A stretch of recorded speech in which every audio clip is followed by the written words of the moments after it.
We will call to order the regular board meeting for the Board of Election Commissioners for the City of Chicago. Good morning. My name is Maricel Hernandez. I am the chairwoman. Seated to my right is Commissioner William Kresse, and to my left is Commissioner Jonathan Swain.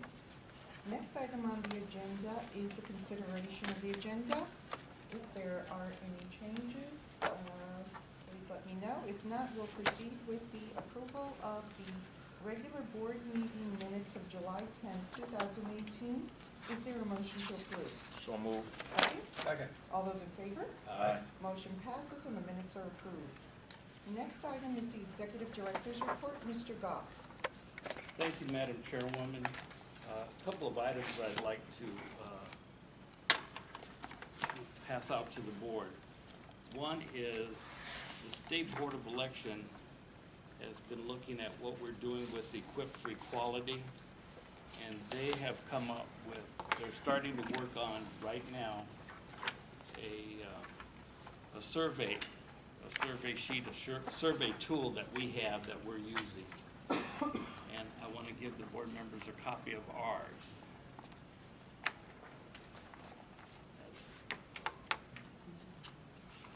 So who is this survey going to? The State of Illinois? The state of Illinois saw what we're doing, and the state of Illinois is producing a survey to send out to all the jurisdictions in Illinois. Basically what we're doing. Okay. If you look, there's a little bit different. We're going to sit down and meet with the state. I'm not sure why it's different. Tracy, you're not sure either, are you? Yeah, okay. But we're going to meet with the state and get that taken care of. Okay. So, if you look at our survey, did I pass it out? Yes, we're having our polling place administrators put that together to do that on election day. If you look at that, it's quite in depth. What I'd like to do is, I know that we had a reduction in pay for our polling place administrators. I'd like to bring it back up to what we were paying them before, because this is additional work. Plus, they're going for training on how to handle people with disabilities. So, and the polling place locations. I think you're absolutely So, right. with your permission, if I can increase it $100 per polling place administrator. Do we need a motion? That would take a motion. We could wait on it now if you'd like. So if the polling place administrators would be paid, They're making $350 right now. They'll be making $450, but they're going through 2 days of training also, almost 20 hours of training. The training also includes how to fill out the Yes, it survey, does. because they're talking about ratios and All that will be explained. And if I may, importantly, the new training also is about setting up temporary remedies of polling places in areas where, for example, if there's a water fountain that sticks out in a hallway and someone who's blind and with a cane won't see it and they'll bump into it, we'll be putting cones out. And that's all a part of our agreed upon settlement with the Department of Justice. So the coordinators are really going to be helping us set up ADA remedies in the polling place. A very important going to be doing a lot of new work. aspect, yeah. A question for council, the motion that's being considered, do we want it now, or should we wait till new business? Well, it's on the agenda under new business. You know, there's nothing illegal about taking it out of order if you want to do it now, but it's on the agenda for new no, business. I didn't realize that, so thank you. Okay. A couple questions. Yes. One, you said how many hours of training? Our polling place administrators get it's almost 20 hours of training. Thought I said that too.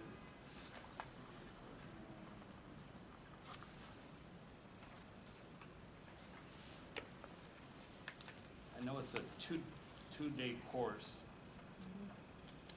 Plus a test that they have Pardon to me? pass. Plus a test that they have to pass. Right.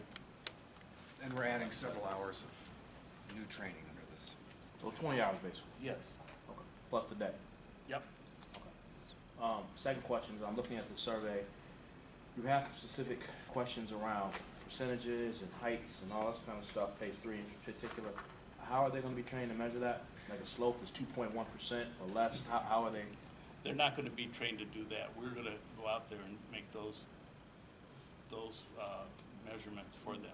We have investigators that have been surveying polling places on our own. Equip for Equality Oh, has a very large batch of mostly volunteer surveyors. Those surveyors are all precisely trained on how to use the actual measurement tools and so forth. Okay. And the Department of Justice also has surveyors out there. And one thing I think might be important for the public to know as well is that these surveyors will be out on Election Day, and they will be taking some photographs in the polling places. I think the public and election judges and so forth should just be aware that they're not taking pictures of voters. They have no interest in taking pictures of voters, but they're taking pictures of measurements and obstructions and physical aspects of the building. Okay. And just to let you know, Commissioner, election coordinators have 8 hours of training, 2 4-hour training in person and a 2-hour training online. So that's 8 hours training. yeah. Okay, not 20. All right, fine. My question though is, so this is the survey they'll be getting, or will it be broken up? We're still working on that. Okay. There's a different document they get. We've been sort of referring to it as a checklist. Every single precinct is going to have this checklist that marks off any ADA violations that need a temporary remedy. Okay.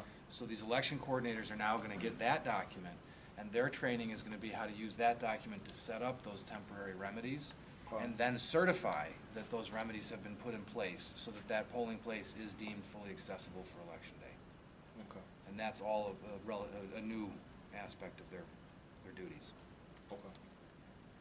All right, great. Counsel, Yeah. I think I know the answer to this, but with regards to the folks taking the photographs of the facilities at the polling places, our election judges will be informed of that. It's in the judge's manual Okay. that they'll be there.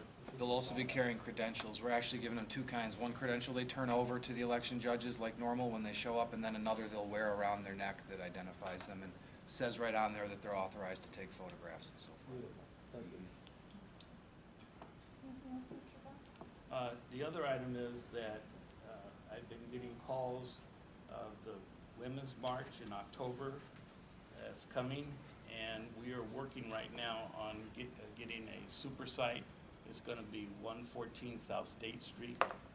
I don't know if the board members, I thought I sent an email out, but if you haven't, here's a copy of the site that we're looking at putting together. Hopefully we'll have a lease for the board to sign within the next week. One thing I'm excited about with this new location is we've got it for the next 3 elections, Oh, for really? November, Yes. February, and April. And we have it for all the time in between because it's empty and they were willing to give it to us, which means we get to do our judge of election training at that location for February and April. Wonderful. Mhm. It's also right at one of the top red line stops downtown, blocked from the green and brown, blocked from the blue, bus lines down State Street, so it's a pretty good location. It's better than the one that we had in March. Wonderful. So are we gonna get Commissioner Swain's photo placed above the door? We will have a logo put up there for the board. It'll be right after yours. I can keep switching on that. No, we'll let yours stay up. And I have Tracy from Equip for Equality to give some Sure. other comments. Good morning, Tracy. Good morning, nice to see all of you. What I'm excited also about what Mr. Gough has said, the survey that you have that from the Chicago Board of Elections, what we've done with that, we've worked with Chicago Board to make sure that that survey actually mirrors the electronic survey that our volunteers and attorneys are using, so that we're all working with the same document. And we are providing some training to the investigators on that as well. As mentioned, we'll show them how to measure the slope and the clear width and everything, so we're all on the same page with these measurements. We've been sending staff out still to this day to some of the public facilities to clear up any discrepancies that we found in March that were unclear and gaps, so that we can actually tell the facilities, help the Chicago Board explain to the facilities what needs to be done with regard to these temporary remedies.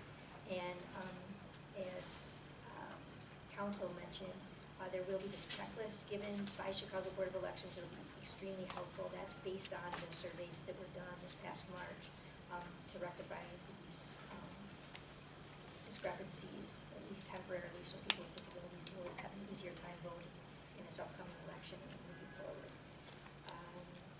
soon, as we learn the actual numbers of the places, the polling places we'll be visiting in November, we'll start our recruitment process to all of our pro bono attorneys and get them trained again on the slightly tweaked survey from happened in March. The polling places should be more familiar with the fact that we'll be taking pictures at the elections, because we did do this this past March. The added credential that people will be wearing around their neck will be terrific. We've never really had, we haven't had much problem, I shouldn't say never, but we haven't had much problems with the election officials understanding that we're there to take measurements and take photos. Sometimes what happens in other buildings, private buildings, or people that are in the polling place that aren't officially there wonder, who are these people and why are they taking pictures? So this thing that to be worn around our necks will give us that credential and make everyone feel more at ease. So looking forward to continuing our work with Chicago Board of Elections. Thank you so much. Thank you, Tracy. Other items on your desk next to you, I have a draft of a ballot for the upcoming election. Mr. Razizza put this together saying we're trying to get as close as possible to see if we have enough room. Are we using, what, two 21-inch ballots. I'm sorry, what did you say? Two 21-inch ballots. Okay, thank you. and everything On should, both sides. everything should fit? In light of this, I'm going to expect that voters' time in the voting booth is going to be increased. That's why we're looking at whatever we can to get the word out, because it's going to be, you know, for 2019, you have 4 offices that you're voting for. It's nothing. This one, you can see, 2 ballots. So, go ahead, Councilman. This is a great election to vote by mail or to vote early, because you'll get your plenty of time to relax and fill out this long I ballot. was going to turn to our communications director. We are going to be getting the word out that if you don't like standing in really long lines. I'll touch on that in a moment. Okay, Yeah. thank you. But that's all I have from our board members. Thank you. Can I Yeah. add one thing? Mhm. Earlier this month, the American Bar Association held its annual meeting here in Chicago. They did. And I had the pleasure of being at a panel that our executive director and our general counsel were on at the ADA meeting on election security. And it was heartening to hear how the Chicago Board of Elections is so far ahead of really almost every other election authority in the nation with regards to voter security. So I just want to compliment you on the job you did at that panel, and thank you. Thank again you. for being there. Thank you. Thank you, Commissioner. And Mr. Allen? Good morning, Commissioners. Few items. We completed the canvas mailing of voter cards. 1.5 million active voters should have received their new voter cards, and we used this opportunity, given that we had to change the paper stock, to use the backside of the mailer to promote vote by mail. So in tandem with that, the online system for voters to apply to vote by mail went live last Wednesday, 90 days before Election Day. And we've already had 588 applications as of yesterday morning. That's far more than we've ever had this long before an election. So there's apparently some enthusiasm already out there for participating in this midterm. That's a good sign. So we're about to begin printing posters to recruit judges of election and election coordinators at the request of Commissioner Swain. We now have a mailing list of a little more than 1,000 barber and beauty shops that we're going to be targeting in that effort. I think we're going to be, if you approve the increases in pay for judges of election and election coordinators, we're going to be promoting that on our website as well as recruiting efforts. Next, in addition to the bid opening for forms, envelopes, signs, banners, and other print materials that are up for approval today, we're also going out to bid soon for the pre-election household mailing as you referenced, this is gonna be an extremely long ballot. In terms of time to vote, these 4 pages that everybody's gonna have, or in the case of the touch screen and early voting, it's gonna add up to about 16 screens of voting, which is unpopular with every one of our voters, from the former president down to anybody who has to be in front of that touch screen. We are gonna be promoting vote by mail. We're gonna use that to promote that household mailing to promote vote by mail. We're gonna be doing other ads to promote vote by mail. Because that's going to be the best way for us to get through this election, smoothest way for all involved. So with that pre-election mailing bid that's going out, the board would reserve the right to extend that contract, assuming the contractor performs well, to include a pre-election mailing for the February 2019 election. Next, we received final approval of chicagoelections.gov from the U.S. General Services Administration, so we'll be making the transition to the .gov domain in the coming month or so.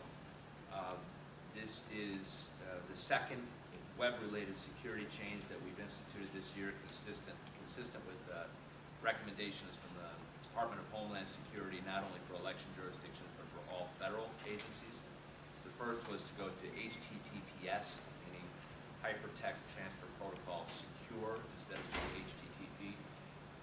Then we're going to .gov. That'll solidify not only our website, but also our emails. Interestingly, we need to retain the .com website because of the potential of, you want to protect that so that it's not taken away and spoofed. Cyber squatting. Yeah, exactly. But we will be rerouting people who land at .com to immediately, they won't even know, they're just going to be rerouted automatically to the .gov once it goes through. And there's greater security with the .gov. Yeah, you have to go through the General Services Administration in order to get a .gov domain. So even if someone tried to apply for chicagoelection.gov, they would have to get certified through VeriSign, which is the contractor for GSA. So it's harder to set up a booby trap for voters that would give them the wrong information. So it's just one more layer, small layer of security that we feel is necessary to pursue, and hope other jurisdictions around the state will as well. And we're not concerned about any other extensions? You say we'll need to hold on to the .com. Are we concerned about any other extensions? We've also secured, or I've secured Cook County Elections.com, just in case there were confusion. And what that site does is simply direct suburban Cook voters to the Cook County Clerk's Office, and Chicago voters to the Chicago Election Board site. I mean, you can try to seek out just about every extension possible. It's a matter of resources and risk evaluation. Are we going to keep .net? We currently have. We have for the emails .net. Yeah. We're gonna be redirecting people. But we're going to maintain that ownership. For a certain amount of time. I believe we're going to maintain that until the conversion is kind of universally accepted that we're at .gov. So yeah, this is also going to solve the difference between our website being .com and our emails being .net, which has been a point of contention for me. I just don't want somebody also cyber squatting chicagoelections.net. That was the concern I was trying to raise. USA, whatever. Once he finishes implementing the .gov website domain, This is Matt Lynn, our IT. Implementing the website .gov, then I will slowly migrate the email domain to .gov also. All right, but we're just concerned about So the somebody. .net will be forwarded to the .gov, so then we're gonna send an auto reply. But we're going to keep the ownership of .net, Dot at net. least for the For the meantime, for like a month or 2 months, once everybody got the new email address .gov, then we slowly we're gonna decommission them. Okay, but then what happens if somebody, cyber squats. the dot net? Are we going to give up ownership of chicagoelections.net? Are we going to? We still own them. Okay, let's Yeah, just we keep still own owning them it. until. Even if we don't use right it, now, we let's own own it. them until 2020. And And then So we can register again, we can own them again. Okay, so that means that we will be able to control Yes. the emails from .net, Yes. to and from .net? Yes. Okay, Beautiful. okay, thank you. Lastly, at a recent meeting, I relayed to the board members a request that we had received from the Better Government Association. I was hoping we could flip the script a little on and skip the public comment. We have Madeline Dubeck here, former editor of mine in my college newspaper, no less. And, So you're to blame. so if you don't mind, she would like to address that question. And I will make a motion that we Out of order? go out of order and allow Ms. Dubeck to address the board at this time. Second. All those in favor? Aye. Okay. Ms. Jubek? Aye. Good morning, Chairwoman, Commissioners, staff. I apologize, first of all, for Mr. Allen. That might be unforgivable, but okay, we'll let you go. Thank you for your time this morning and for flipping the script a bit for me. I appreciate that very much. Each of you should be in receipt of a letter that I dropped off for you last week, trying to follow up on some conversation at a previous meeting. What we're trying to do is ask you to, for the next election and going forward, offer to candidates when they file their paperwork the option to allow you to post on your website an email address, a phone number, and if they so choose, a website. And the idea here really is to expedite civic engagement and civic education and allow both the media and the public to have a more efficient way to contact a candidate. In 2018, we're still to the point where the only thing that must be filed by a candidate is a physical address. And as you've just been talking about these long ballots with many, many candidates, it becomes a terrible burden on both the media and the public to try to reach some of these candidates, learn who they are, why they're running, what they stand for. And this is simply a way in this day and age to try to expedite that and increase voter education and engagement. And so I'm happy to answer any questions and would ask for your support. Quick question, phone number, that's pretty traditional. Email address, those are free. It's the website, and my concern there is twofold. One of the rationale you give for this, it's a great rationale, is to make it easier to contact these folks. I'm not sure you get too much of that information from a website as much as you get the campaign, stuff for the candidate, one. Two, drawing back on my experience as a hearing officer and meeting, especially in the municipal elections, some of these folks, have really bare bones campaign, and I Sure. wouldn't want to do something that they feel that they're obliged to go out and develop a web page for, one. Two, if we give links to a web page and it's simply campaign material, it looks like we're campaigning for a candidate who's got the best web page. Would you be amenable to just doing phone number and email address as being put out there? Because I think, that is the ways that these days people do contact. Sure, we would be open to that. Again, this is an optional request. The candidate would be the one making the decision whether they wanted to share the website address if they had one as well.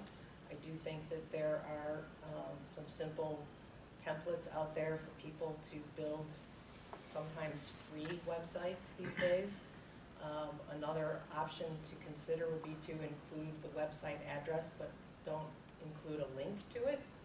Just print the address, not linked, and if someone chooses to type that in and seek out that information, they could. But providing the phone number and the email address, which is, as you say, free, would certainly be a huge step forward, and we would happily be grateful for that. Here's just my concern. If I were a candidate who had no money, Sure. and, you know, I'm just trying to get through this process.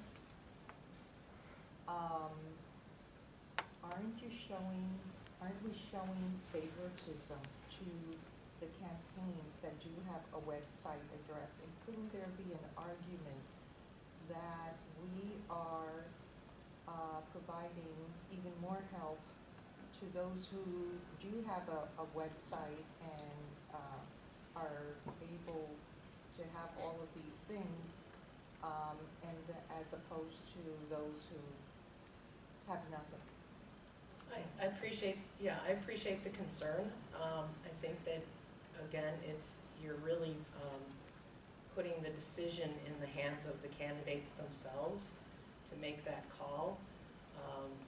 You know, there are always going to be differences in resources among candidates and campaigns. And we're simply about trying to encourage transparency and get as much information out there as possible. The Better Government Association is a nonpartisan organization. We certainly want to make sure there's a level playing field as much as humanly possible in these situations. If it's the will of the board that that's a big concern, as I said, we would be grateful for your asking candidates if they'd like to have published an email address and a phone number.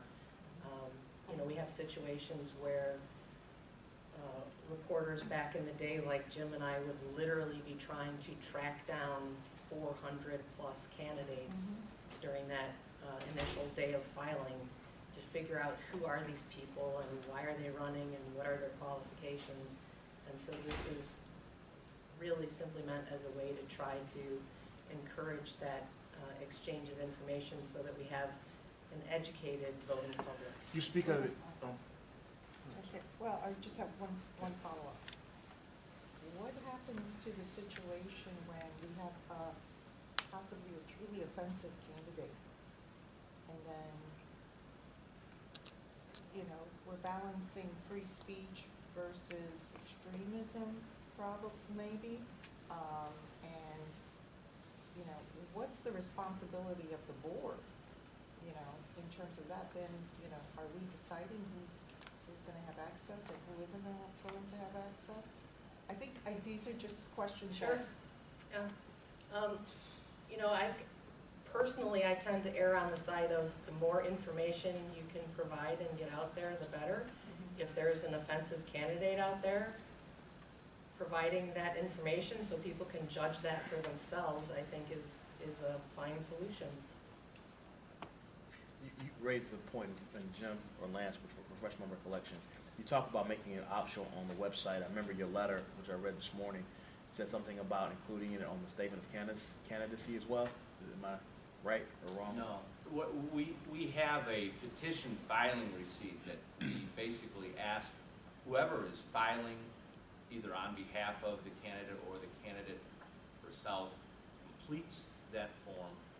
And among other pieces of information we gather are the name and the address of the person submitting it, a phone number, an email address, and basically just some contact information, primarily for use for the objection process, because we know that there are going to be a number of objections, and sometimes it's really helpful to know all the different ways to reach the candidate or the person who submitted that petition. So we fill that out. We have them fill that out. I think the state board does the same thing when somebody's submitting a petition. It also serves as our documentation of what condition the petition came in, because there's a section for the staff to complete that indicates whether it was bound, whether the pages were numbered, what the last numbered page was.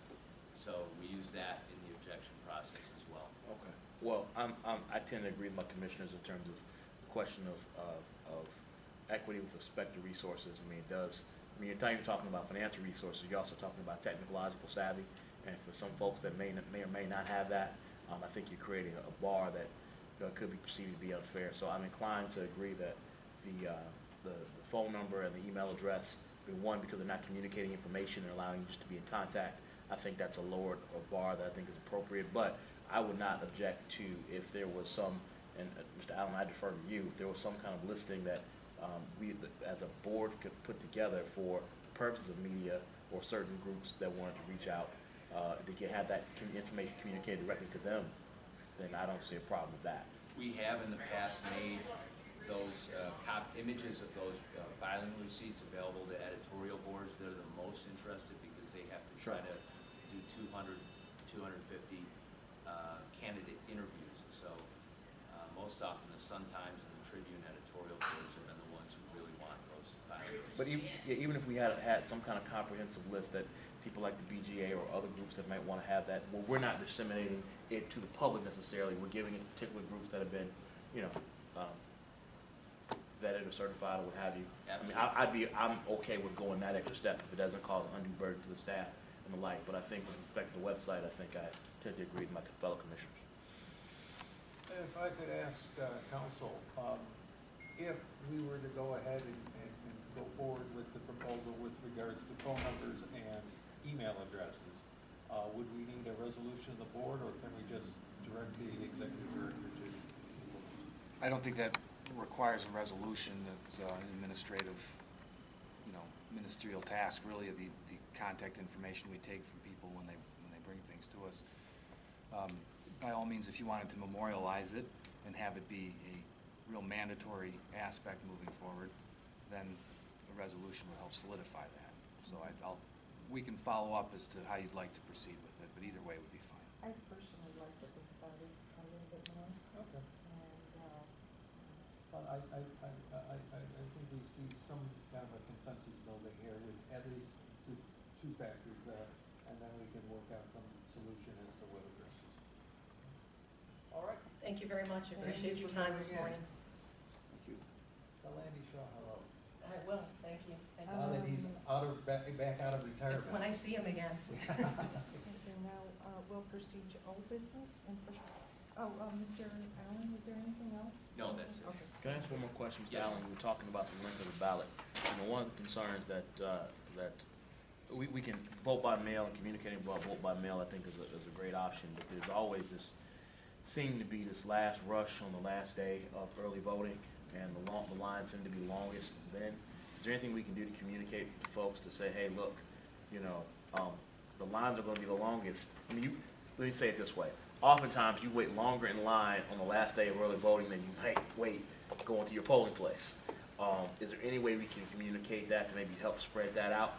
So it's not that, especially because I think the last election, the weather was great, so it was wonderful outside. But if the weather's not great, now you have long lines and, Well, it's a matter of changing human behavior.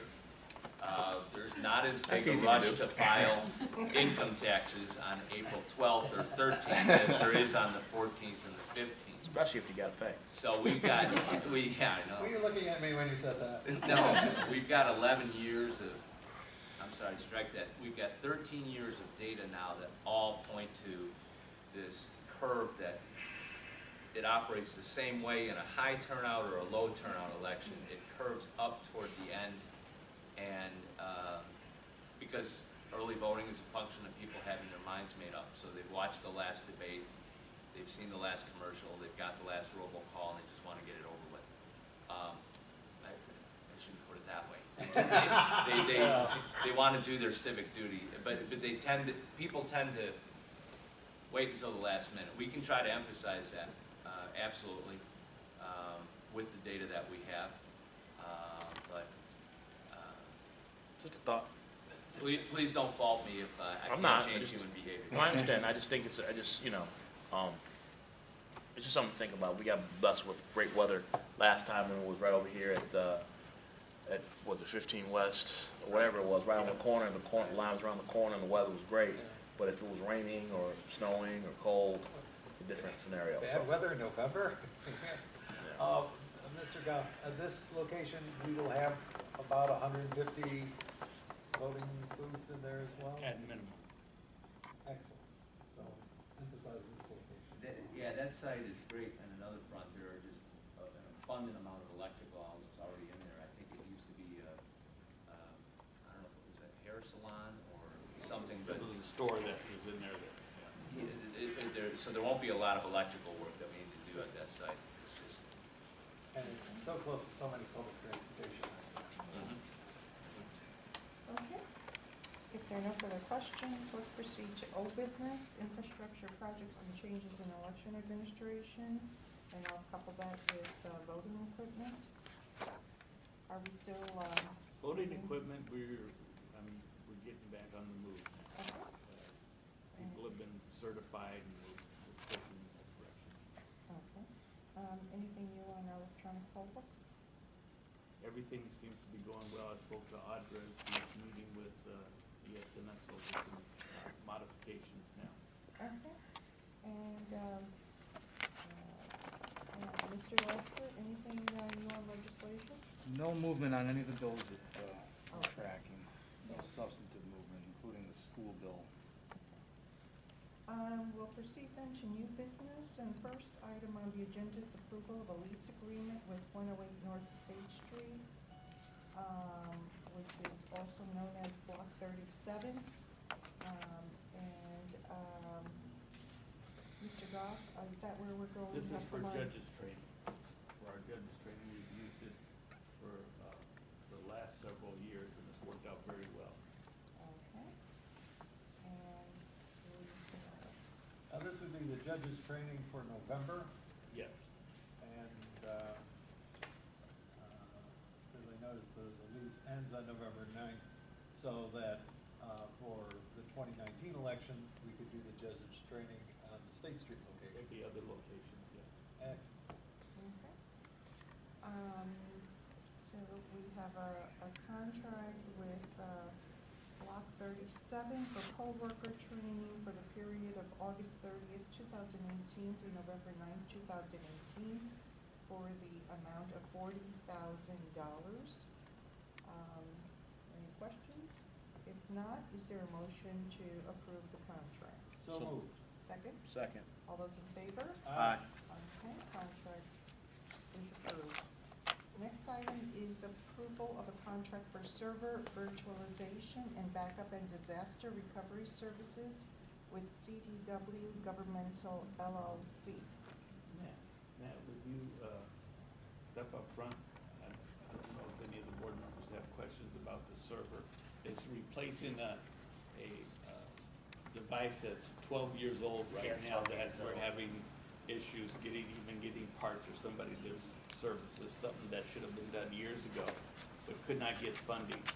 Hopefully, we were trying to get funding from this new money that we got, HAVA funds from the federal government, but the state has held on to that. So what we've done is we worked out a deal with, was it CDW and Dell, that we were paying it over a 3-year period, right, Laurel? Yes, that is correct. Okay. And Matt, can you just tell us a little bit about this, what the enhanced? Yes, like Mr. Gough said, our show is really old. We can't even find parts, so we have to go through vendors that sell refurbished parts. So if we converting to virtualization servers, like taking like 5-6 server consolidated into one physical server, we save space. It's going to be cost effective, it's more security, because we take all 5 physical servers consolidated into one physical server, and it runs multiple applications and multiple operating systems. So we can test our software and implement security patches without affecting our production servers. Since I'm not using the same cell phone I was using 12 years ago, no, I think definitely the upgrade is necessary.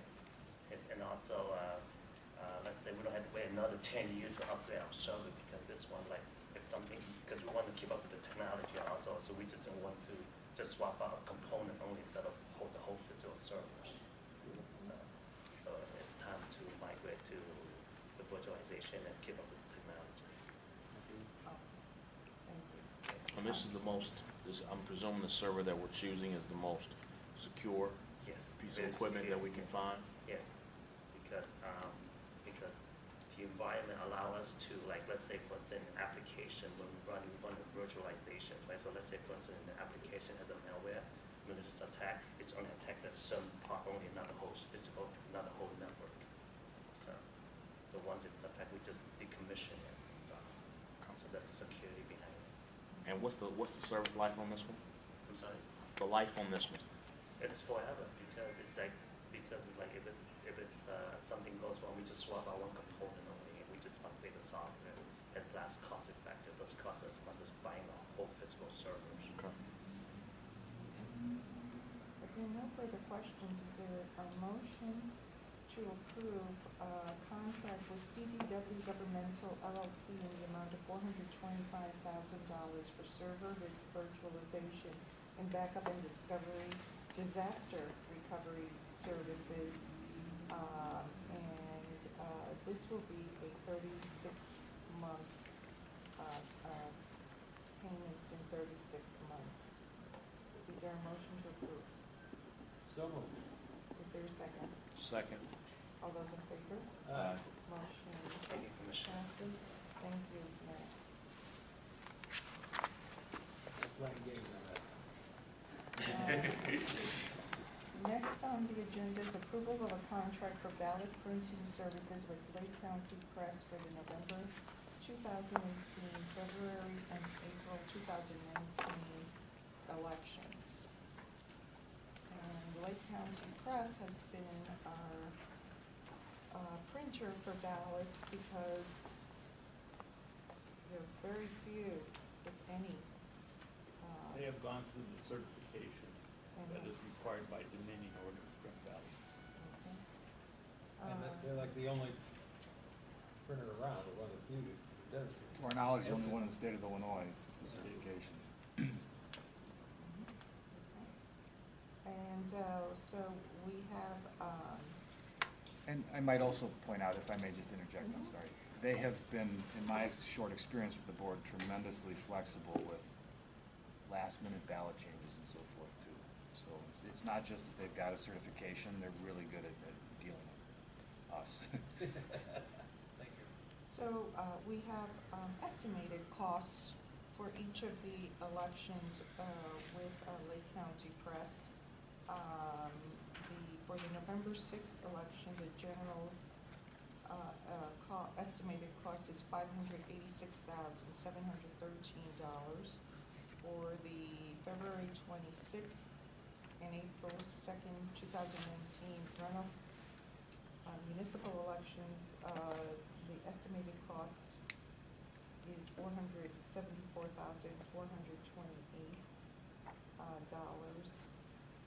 And with a grand total of, estimated grand total of $1,061,141. Is there anything else, Laurel, that we need to know about Lake County? No, there isn't, other than they've been performing for us as you stated, and they've been timely. Okay. And these costs are in line with what they've charged us in the past? Yes, they are. Also, they have informed us that they have gotten paper. Okay. They have the paper secured? They have the paper Oh, that's secured. good. Is there a motion to approve the contract total $1,061,141 estimated for the November 2018, February, and April 2019 elections? So moved. Is there a second? Second. All those in favor? Aye. Motion is approved. Motion passes and the contract is approved. Next item on the agenda is are certain contracts for the printing of forms, envelopes, signs, handbook, banners, wristbands, hybrid form, envelope 276P, all for the November, February, and April elections. And Laurel, do you have, this was sent out to bid? Yes, it was a competitive bid. We did reach out to numerous vendors. Both minority and women businesses were were notified as a courtesy based off of the county and the city of Chicago's directory. we also are selecting vendors that have previously provided us services for the various media types of printing that we have listed. Some of the apparent low bidders were not selected due to disqualifications for various things. For example, they didn't fulfill the requirements of the addendum signatures, filling out the correct proposal pages, late bids, so on. But historically, the vendors that we have listed here for award for the various forms and signs and what have yous are all performed for us past. Okay. If there are no further questions, I'll take these separately. Is there a motion to approve a contract with Elk Grove Graphics for gated forms, envelopes, dated signs, and banners in the amount of $384,835.54? So moved. Is there a second? Second. All those in favor? Aye. Motion passes. Is there a motion to approve a contract with Cardinal Color Group for generic forms and generic signs totaling $32,462? So moved. Is there a second? Second. All those in favor? Aye. Motion passes. And lastly, is there a motion to approve a contract with J.J. Collins and Sons for Judge's Handbook for the I-voted wristbands and for the hybrid form / envelope 276P in the amount of $223,900? So moved. Second? Second. All those in favor? Aye. Motion passes and the contract is approved. Thank you. Thank you. And thank you all for guiding this process. Thank you. Good work. Next on the agenda is the approval of contracts for election judges of election trainers for the 2018 general election with George Munoz and Alicia Beal. And in this case, we have, let's take them separately. With regards to George Munoz, he would be serving as a trainer, and will be compensated at the rate of $65 per hour, not to exceed $25,000 over the term of the agreement, which is for the 2018 general election. Is there a motion to approve? So moved. Second? Second. All those in favor? Aye. Motion passes. With respect to Alicia Beal, she will also be serving as a trainer and will be compensated under the agreement at a rate of $50 per hour, not to exceed $25,000 over the term of the agreement. Is there a motion to approve? So moved. Second? Second. All those in favor? Aye. Motion passes and these two agreements are approved. How did we get George back? Pardon? How did we get George back? We're just lucky. Yes. George has been was a employee for over 30 years and has a lot of experience doing these trainings. Next item on the agenda is the approval of the increase for poll worker compensation. And there's two increases that are proposed. The judges of election, their rate would be increased by $10, and the election coordinator by $100. The judge of election rate is, 190 right now. so it would go up to 200? Correct. And the election coordinator, we said would go from 350 to 450? The judge's pay is still being reviewed though. I want the board members to be aware of that. Oh, We did, as a side note, we did contact the election coordinator who came and spoke with us after the primary. I have not heard back from her, but she did apply to be an election coordinator yesterday. Excellent. wonderful. Nice to know. Good. Is there a motion to approve these increases? Well, are we doing both? Are we doing one? So because they're still being worked on? Can we do just, ask the board just to do the election coordinators? Okay. The judges, I'm still Okay, sorry, negotiate. yeah. Is there a motion to approve an increase pay for the election coordinators from $350 to $450? So moved. Second? Second. All those in favor? Aye. Motion passes. Next item on the agenda is a legal report. So just yesterday morning, Judge Diane Bucklow in the U.S. District Court for the Northern District of Illinois granted the Illinois State Board of Elections motion to dismiss a lawsuit known as Acevedo et al. Versus State Board of Elections et al. We are a defendant in that case. It came up shortly before the March primary. A group of candidates for county-wide candidates challenged the constitutionality of the county-wide signature requirement. We, as an electoral board, did not take a position one way or the other, but I'm just informing you that yesterday the motion to dismiss was granted and the case has been dismissed. So with the ruling in favor of the government actually to uphold the signature requirement. Also, from July 25th to July 27th, Mr. Gough and I travel up to my alma mater, the University of Wisconsin-Madison, to attend the second annual conference of the Election Sciences Reform and Administration Group. And I've really found it to be a fascinating event. We participated in some of the panels and then sat there with our eyes wide open to hear the other discussions.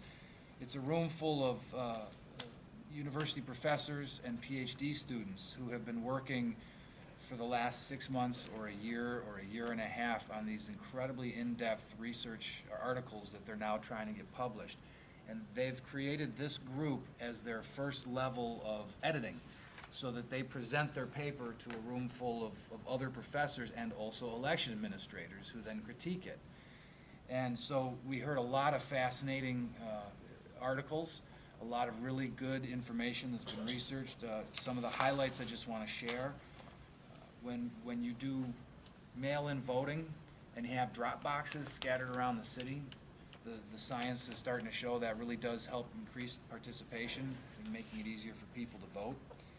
It appears as though our budget here at the Chicago Board of Elections is slightly below average on a national scale when you look at other states and the amount of eligible voters within the jurisdiction. Now, I'm sorry, say that one more time. They did an analysis of what states are spending. So they did statewide budgets for elections because, a lot of states, the Secretary of State's office sort of oversees everything. Even though it's localized, they've analyzed all the budgets from around the states and came up with what they find is the budget for a cost per eligible voter. So not a registered voter, but the eligible voting population. We don't think that that's always an apples-to-apples comparison because when you're in rural areas, you don't have all the challenges that we have with polling place accessibility and so forth and so on. But it does appear they weren't targeting the Chicago Board of Elections, but I did a little bit of my own number crunching, and I'm no statistician, but it looks like our budget is coming in slightly below the national average, even though our challenges are at the top of the spectrum. So that was good news to my ears. And also a very interesting and in-depth study of voter ID laws on a national scale.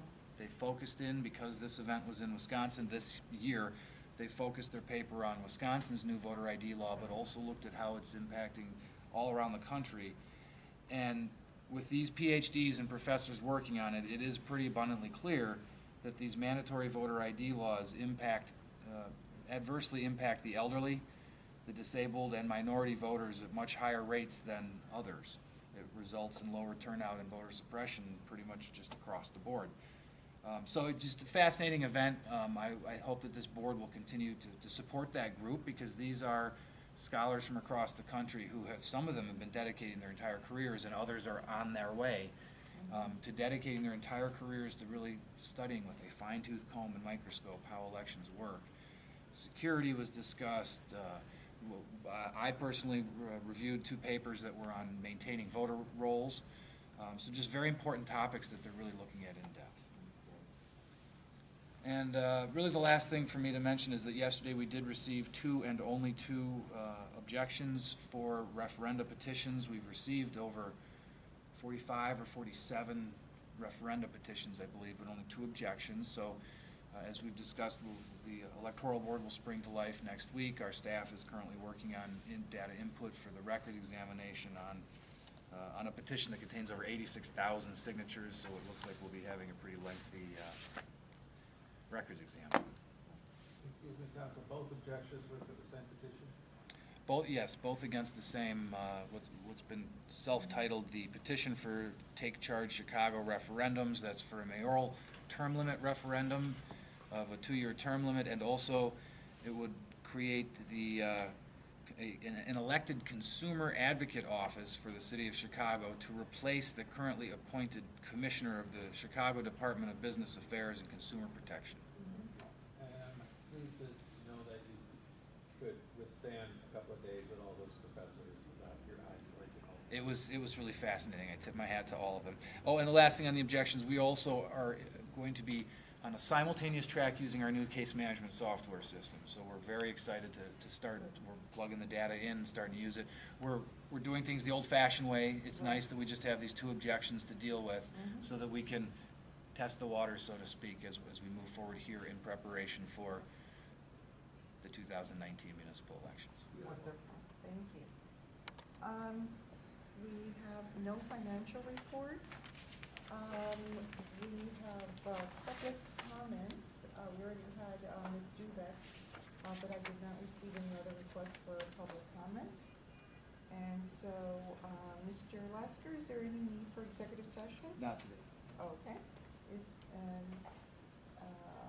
Then I would entertain a motion to adjourn to our next regularly scheduled meeting. Madam Chairwoman, Yes. I'm sorry, August 28th, can we move that meeting? Either if we can make it the 24th or after the 30th, because I will be out of town. And, yes, I'm sorry. We're having an electoral board. Would it, Can we have it do right both together at the electoral board and the... There also is a need to have some kind of meeting after the 22nd, later this month, for the bid opening, I'm reminded by Laurel, for the household mailing. And the reason that's important to approve as quickly as possible, that's another big paper order type of situation with heavy stock. So I don't know if we can... If that's one of the only things on the agenda, I'd like to propose maybe we could just have the regular meeting in your absence.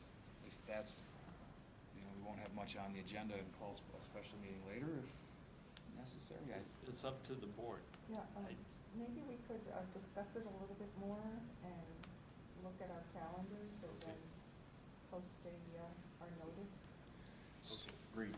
So let's do a motion to adjourn as regularly scheduled at this point, with the caveat to the public to keep your eyes open. We may have to cancel and reschedule this regular meeting. Exactly. Is there a motion to adjourn? So moved. Okay, second. All those in favor? Aye. Aye. Thank you.